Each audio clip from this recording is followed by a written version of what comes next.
Okay guys, we're back with more of the Tale of Despereaux. This is a very exciting video because we are leaving Despereaux behind for a little while. Remember I told you at the beginning there's 4 books within this one big book. So we're starting our second book. It's called Book the Second. And we left off and it was telling us that we're turning our attention to rats and one rat in particular. So our book the second is called Chiaroscuro. Chapter 16, Blinded by the Light. As our story continues, reader, we must go backward in time to the birth of a rat named Chiaroscuro and called Roscuro, a rat born into the filth and darkness of the dungeon several years before the mouse Despereaux was born upstairs in the light. Reader, do you know the definition of the word Chiaroscuro? If you look in your dictionary, you will find that it means the arrangement of light and dark, darkness and light together.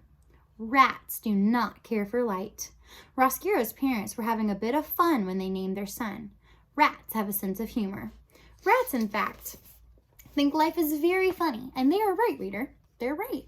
In the case of Chiaroscuro, however, the joke had a hint of prophecy to it, for it happened that when Roscuro was a very young rat, he came upon a great length of rope on the dungeon floor.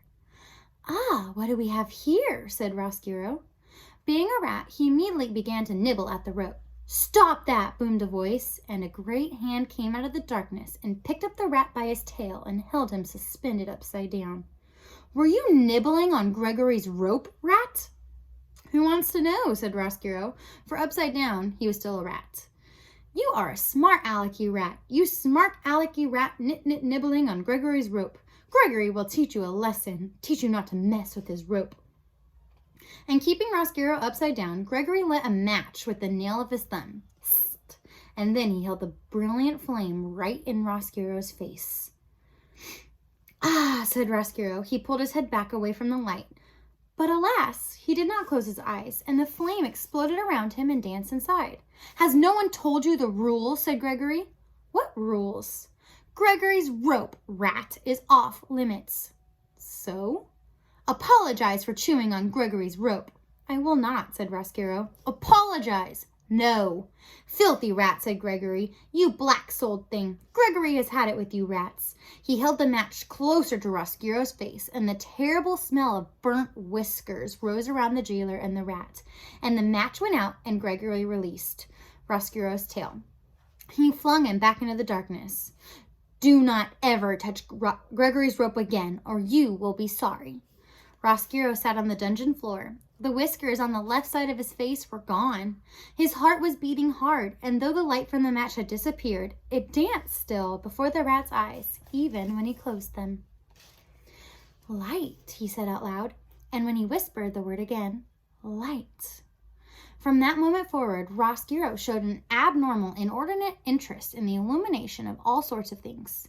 He was always in the darkness of the dungeon on the lookout for light, the smallest glimmer, the tiniest shimmer.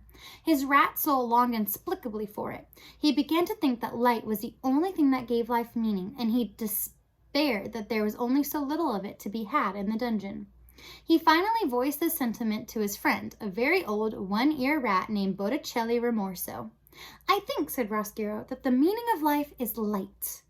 "Light," said Botticelli. "Ha, ha, ha, you kill me. Light has nothing to do with life." "What does it all mean, then?" asked Roscuro.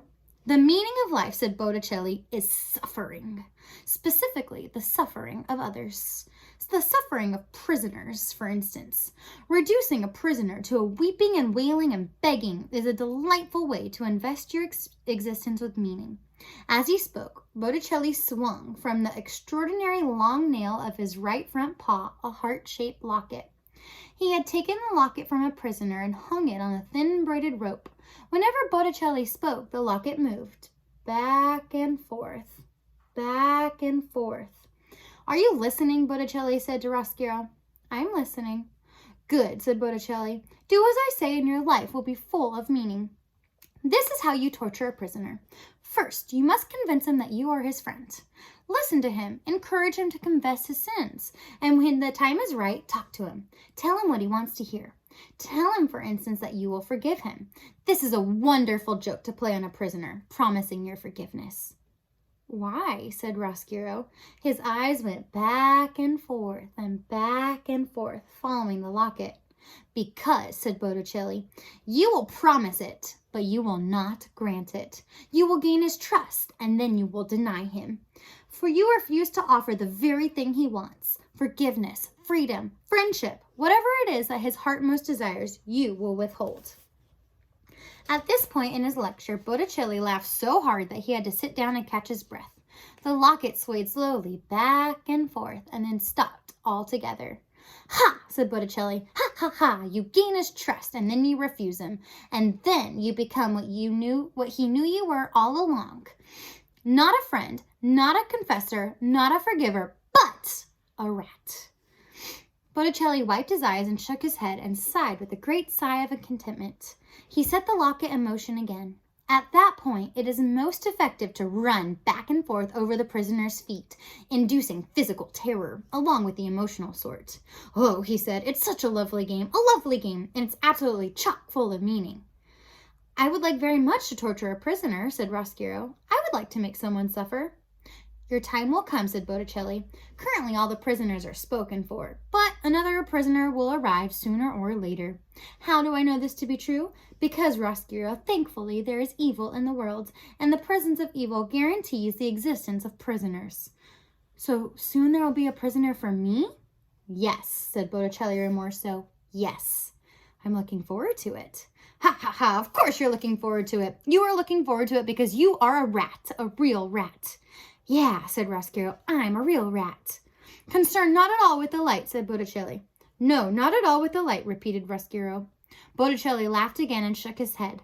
The locket suspended from the long nail on his paw swung back and forth and back and forth.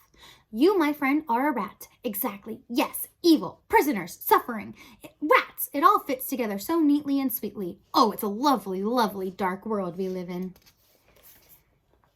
Chapter 17, Small Comforts. Not long after this conversation between Botticelli and Roscuro, a prisoner did arrive. The dungeon door slammed, and the two rats watched a man being led by a king's soldier down the stairs into the dungeon. Excellent, whispered Botticelli. This one is yours. Roscuro looked at the man closely. I will make him suffer, he said. But as he stared up at the man, the door to the dungeon was suddenly flung open, and a thick, brilliant shaft of afternoon light came cutting through the dark dungeon. Ugh, said Botticelli, covering his eyes with his paw. Roscuro, however, stared directly into the light. Reader, this is important. The rat named Chiaroscuro did not look away. He let the light from the upstairs world enter and fill him. He gasped aloud with the wonder of it. Give him his small comfort, shouted a voice at the top of the stairs, and a red cloth was thrown down into the light. The cloth suspended for a moment, bright red and glowing, and then the door was slammed shut again, and the light disappeared, and the cloth fell to the floor. It was Gregory the jailer who bent to pick it up. Go on, the old man said, as he held out the cloth to the prisoner. Take it. You'll need every last bit of warmth down here. And so the prisoner took his cloth and draped it around his shoulders as if it were a cloak. And the soldier of the king said, Right then, Gregory, he's all yours. And the soldier turned and went back up the steps and opened the door to the outside world, and some small light leaked in before he closed the door behind him. So here is our new friend, Roscuro. And this is Botticelli Remorso. Botticelli is the one who's teaching him how to torture prisoners because rats like to torture people. Sad, huh? And you can see the little bit of light streaming in, and Botticelli's kind of like, get away from me. But Roscuro is staring directly into the light because unlike all of the rats, Roscuro likes the light. It kind of reminds me of a little mouse friend I know who also likes the light.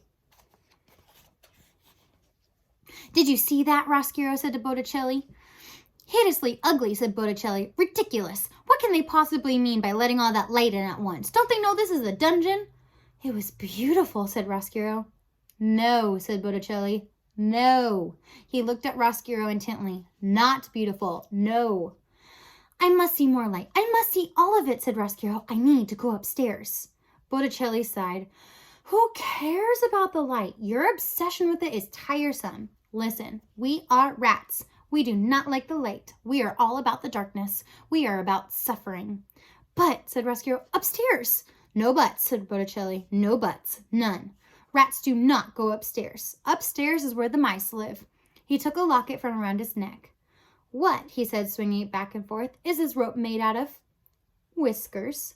The whiskers of whom? Mice. Exactly. And who lives upstairs? Mice. Exactly. Mice. Botticelli turned his head and spat on the floor.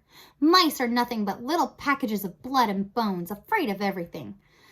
They are despicable, laughable, the opposite of everything we strive to be. Do you want to live in their world?